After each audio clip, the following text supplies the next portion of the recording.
What's going on in my comic book community? And based on the title, you already know what I'm about to get into. With our boy Henry Cavill stepping down, it's going to be a void left to be filled with Superman. And it's a pretty large number of people that think he should be replaced by an African American. And that's when your boy comes in. It's my job as a comic book expert to tell you why this shouldn't happen. Now look, I am 110% for the equality and representation of African Americans in comic books. You already know this. And I still don't understand why Static Shock doesn't have a live action movie yet, but we're going to talk about that later. But from Miles Morales to the King of Wakanda, it looks like black people are finally getting our dues in comic books. But what I'm not a fan of is reskinning characters. Because take for a second and imagine this. Think about Sub-Zero and Scorpion. Two video game characters with two different color costumes. Now just imagine the next Mortal Kombat game, instead of them making Scorpion his own character, they just made him a different version of Sub-Zero. Like when you went to go pick him, he was just underneath Sub-Zero's different color options. No different moves, no different finishers, no nothing. Imagine as a Scorpion fan how you would feel. And that's exactly how a large majority of the fan base would feel if you made the Clark Kent version of Superman black. There's no substance in it. He's not his own character. He's solely a byproduct you're using to appease a small group of people. And it would also interfere with Superman's origin story. And no, I'm not talking about this.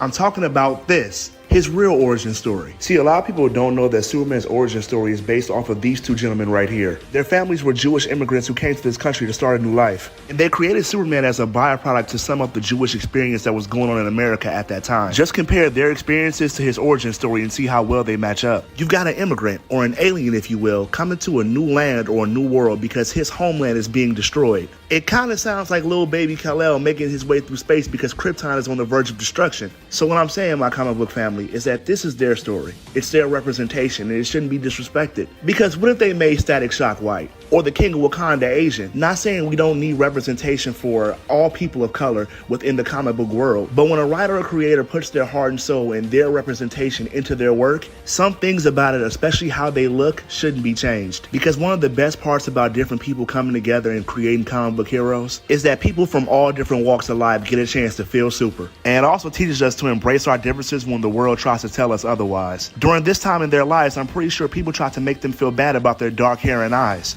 But in the world that they created, the most powerful man in the world got to share the very things that other people try to make them feel ashamed about. And that, my friends, is what comic books is all about. It's about finding the superpowers within our differences. And besides, we already have a black Superman. His name is Icon. But until next time, my fellow Kryptonians, peace.